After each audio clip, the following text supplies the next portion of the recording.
Hello, everybody. Welcome to L.I.N.K Live. This is Marina Mayer, Editor-in-Chief of Food Logistics and Supply and Demand Chain Executive. I almost forgot who I was for a minute. And it's one of those days. And as you've guessed, today is football day. Well, tomorrow starts football, but we're celebrating it today. So we're all, hello, hello, hello, hello. Hello. So before we really start verbally attacking each other, let's go around and introduce everybody. Hi, I'm Brielle Jakel. I'm the Associate Editor. And I'm Mackenna Morales, and I am the Assistant Editor. What is wrong with us today? We just keep forgetting. Also, Tanner just decided to start eating now, even though his food has been out for about 6 hours. So we'll hear the chomping in the background as well. Well, I thought Brielle was going to introduce herself and then say who she was a fan of. So was she? I already yelled, "Go Big Blue!" I'm a giant Welcome, fan. everybody. It's New York. Woo! I don't care. Welcome, everybody, to our Wednesday L.I.N.K Live. This is what happens when we're live. Today's discussion is discussing robotics in the supply chain. But before we get started, I want to encourage everybody to go on our website, foodlogistics.com and SDCExec.com, and register for our SCN Summit, September 29th, which is discussing in-store automation in grocery and retail. And so kind of we'll talk about robotics, but also talk about automation and all the other emerging technologies. So make sure you sign up for that. So we're talking about robotics, and robotics is a conversation or a topic that we've discussed in great deal, on previous L.I.N.K Lives, but also in print and online. And speaking of in print, if you go to foodlogistics.com right now, you will see Brielle's article on robotics and their ability to protect human workers. It's also in our Food Logistics August issue. So I'll kick it off and turn it over to Brielle. And if Brielle, you kind of want to talk about some of the trends you're seeing from your side of the fence with robotics in terms of worker safety, plant safety, any of the other technologies that you're seeing with it. Yeah, there's a lot of really interesting stuff coming out now, and it's a lot of it's different than you would have even thought. I mean, there's some robotics pieces that become wearables that can help protect the workers and help them lift heavier things, and you wear it. It's almost like an Iron Man suit. So it's really interesting to see all of the things happening. There's obviously a lot of automation. And like I say every episode, it's mostly trying to help the worker and help with ergonomics and help protect them rather than replace their jobs, especially because a completely robotic warehouse is really expensive and it's not super worth the investment, but it's definitely worth the investment to help augment workers' jobs and make it more efficient. And yeah, there's automation happening, there's robotics happening with even just intermodal, transferring the containers from the warehouse to the trucks. I think there's some really cool stuff there where we saw at Modex where where the trucks would just unload themselves. And I think that's super cool. And yeah, I mean, it's really endless. And, we talked about sustainability a little bit offline before we started. And I think it's really interesting to see how all of the robotics companies are implementing battery use. So it's not gas powered and we're not burning those fossil fuels, and battery operated, lithium batteries are super helpful for the environment. And the advancements in battery technology has really been great in the last couple of years in terms of durability and battery life. Yeah, and I think it's interesting because then I went on to SDCExec.com. Why can't I talk today? What is wrong with me?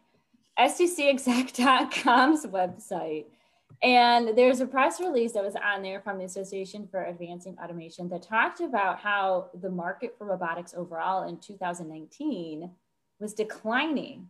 And it just that was from 2019. So that was pre-pandemic. So, Mackenna, I know you've kind of done some look-sees into that. And I think you were actually the one who posted that press release. So do you have any insight? I wish we had an updated Huh? Let me look.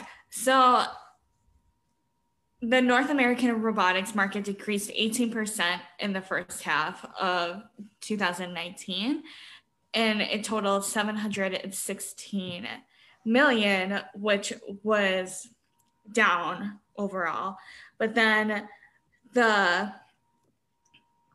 press release said that 36% believe that robotics will increase moderately. I'm okay. I don't know What happened? happened. What is wrong with us today? What happened? Just lost every train of thought that I had, but they expected it. Oh no, my old ageism is contagious.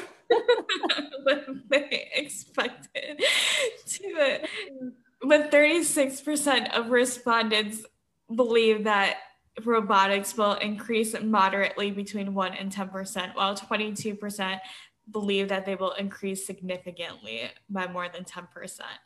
But like you mentioned before, Marina, this doesn't take into account of the pandemic, because the pandemic has shown that people want robotics and that it can replace people to make it safer. Right. I was on foodlogistics.com website, and International Data Corp, earlier in the year, we published a release from them, and they said they expect the worldwide spending on robotic systems and drones, which is a separate conversation, which we should include in this, that they expect it to reach over $240 billion. And I just think that that's amazing to me, because, now we are in the pandemic. So a lot of these companies have had to fast track implementation of things, robotics being one of them. But now, speaking of drones, we're seeing a lot more drones, whether it's a food delivery or whether it's just packages. I know we kind of had this conversation, if I'm not mistaken, earlier this week or maybe last week, about a video that one of you two shared in our teams about drones delivering food. That was our sales guy, Brian. Oh, it was in that message. And it was showing how the drone was coming and was like just circling. And it wasn't like, so can you imagine like getting your lunch delivered by a drone? Maybe yeah, gotten there faster, like your case yesterday, Brielle, who had to wait like over an hour. So wasn't your lunch yesterday? You had to wait very long. Yeah, because PayPal stole my money, so I couldn't pay for it. Remember? My account. Oh, I thought it was just because of the driver was late. Oh my God. Account got hacked. I thought it was because the driver was late. I thought that was a separate issue. Oh my I'm sorry.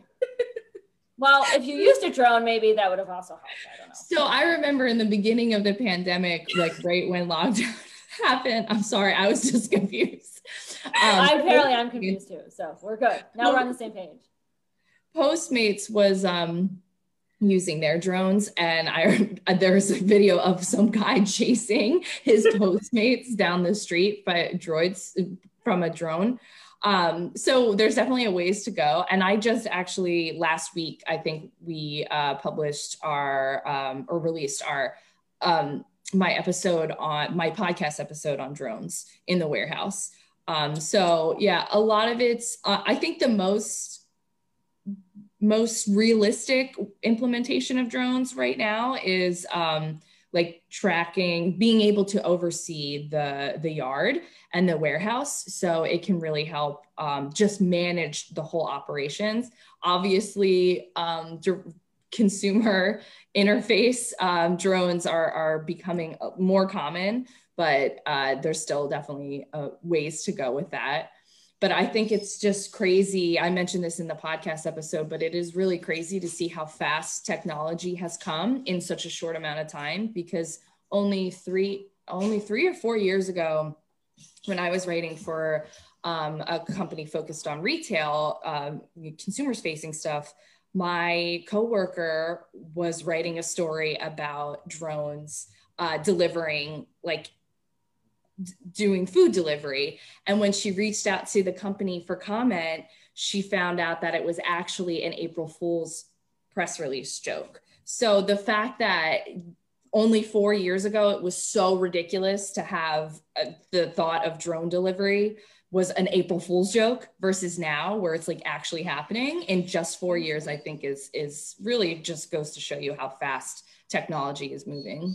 Oh, that's so weird because I think Domino's actually like delivered their first pizza by a drone 4 years ago too. Oh, really? Yeah. Now that would be cool to get my pizza via drone. Yeah, but what if you have a drink? I don't know.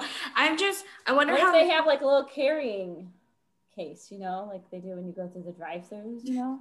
Well, when I finally got my food yesterday, they had it was like, I did Grubhub. They have the bag packed and then they have the drink in like a holder that's the same size as a bag so it doesn't spill. So it's probably the same thing. Oh. I wonder like, what is the weight limit for these drones? Like, obviously they can't deliver like bulk orders or, you know, a refrigerator. And like, people have to shut down if drones fly by. Like that baseball game stopped over the weekend because a drone was flying overhead. Right. Yeah, there's definitely a lot of kinks to work out. And there's a report on SDCE about how drones are becoming used, are being used more in last mile deliveries. And it's definitely more for short, like small packages for short distance. Right. But there's a lot of big companies putting a lot of money into this sector, like Amazon and UPS. Mm-hmm. So, Amazon was like one of the first companies to say that they were going to use drones too. Yeah. It's so just crazy to me. And I think it's just crazy looking back, like you said, Brielle, over the last like 4 years. I look back even like the last 6 months, like just, you know, pre-pandemic compared to now, like how much technology has been fast-tracked and implemented. And it's just, I mean, yeah, a couple of years ago, who would have thought like, oh yeah, drone, that's crazy. It was like a little toy that was futuristic and, you know, expensive. And now it's being implemented for delivery purposes. It's insane to me. I know that we were talking offline, you know, since it's football day, Mackenna, you found an article that talked about how the NFL is using robotics, and I kind of want to learn about that. Well, in this article, it's from 2018. It is not on our website, but they mostly argue that robotics can replace human NFL players in the future because it can help keep the players safer. So that is something that we argue all the time about with warehouses and in transportation, that these robotics will keep these human employees safer, especially during the pandemic, by keeping them apart, making them do less repetitive motions. Don't say it 3 times fast. But in this article, they say that mobile virtual players can replicate the motion and speed of human players and are operated remotely. Yes, the size, weight, and movement makes it feel like a player is actually tackling another human rather than a robotic device. So we always hear reports about the players getting hurt during practice a lot. So this could prevent that in the future. That's interesting. For my fantasy teams. Then it turns into more like watching like a video game almost, you know, seeing a bunch of robots on the field. Remember during the pandemic though, that is what ESPN resorted to. Right. The professional players playing 2K. It's like when the baseball teams have the cardboard cutouts in the stands. That is so funny. Did you hear how some guy snuck in? I forgot what team it was. He snuck into the stadium. I got to look up which team it was. And sat in between these cardboards and pretended that he was a cardboard so he could watch the game. He was eventually caught, but I got to find out what team that was. I just think that's comical to me. like, kudos to that guy. But going back to baseball, they even argue that robot umpires could make baseball more accurate as well. That I do agree with, because I feel like there are times when you watch it and you're like, what game are you watching? That was clearly a strike. You know, I do agree with that. Yeah, especially, and even the ones in the outfields too, because they're, you know, also monitoring foul lines and, you know, were they on the base, were they not on the base? I do agree with that. And I do agree with its use in football. I don't know about replacing the players, so to speak, but well, it would just be practice. For practice, I see. I don't know how that would work when they do actually go up against, how that's what I was wondering too. When you simulate stuff enough, when you get to the reality of it, then it's like a little distorted. Right. Mm-hmm. So it's like driving. You're in a driving simulation, all these fleet drivers, that's how they're learning, during COVID, because things are closed. So they're driving through simulation. But when you get, actually behind the wheel, But I think that just technology has become so advanced that it can really, some of these simulators are very close to the real thing. Yeah. My brother's in the Navy and they have a simulator for flights. And I was in there and it was not much different than being in a regular helicopter, because they take an old helicopter and then they refit it with sensors and new technology and stuff like that. And it was pretty much like flying. That's interesting. Yeah. And I know that a lot of the fleets have similar technology like that. Like they'll have like a cab and then the technology fitted into that. That's why I think it's important to remember that technology and robotics like this is affecting every industry, whether we want to think about it or not. Because yes, the Navy has it, sports has it, but then also when you go into your fast food restaurant, they also have robotics. Mm-hmm. And then one grocery store has a robot that really just alerts people to messes. Yes. Somebody's got to do it. But yeah, I think there's a lot of really cool ways that companies are using robotics in the warehouses to keep people safe. And I think it's really interesting the way it's used in the cold chain as well, because the temperatures are, nobody wants to work in almost freezing, warehouse for hours on end. So having robotics in that place to make it faster or reduce the number of workers that need to be in there is definitely something we're going to see a lot more of, because that's obviously the most realistic way of implementing robotics. It's, the easier it makes your job, the more people are going to gravitate towards it. And then there's also even some warehouses that have like parts of the warehouse with no human workers at all, because the oxygen levels are so low. And so we would not be able to breathe in there. So robotics kind of help that. I mean, that's like one or two, that's very rare, but that is some of the ways that people are experimenting with robotics, because that can help keep the food fresher for longer if you reduce the oxygen. So yeah, it's super cool to see how some of these things are being used. Can you answer us? I don't know if you can answer it, but if somebody is watching and they can, then let me know. But for cold storage, does the low temperatures affect the technology? Yeah, so that's something that I discussed in one of my recent food logistics articles. It's something that they have to take in consideration. And like with everything, as technology becomes more advanced, they're getting better at that. But that is one of the pitfalls. When you are implementing robotics into a cold warehouse, you really have to figure out how temperature is going to affect battery life and the equipment itself. So you have to make sure that robotics equipment is fitted specifically for cold warehouses.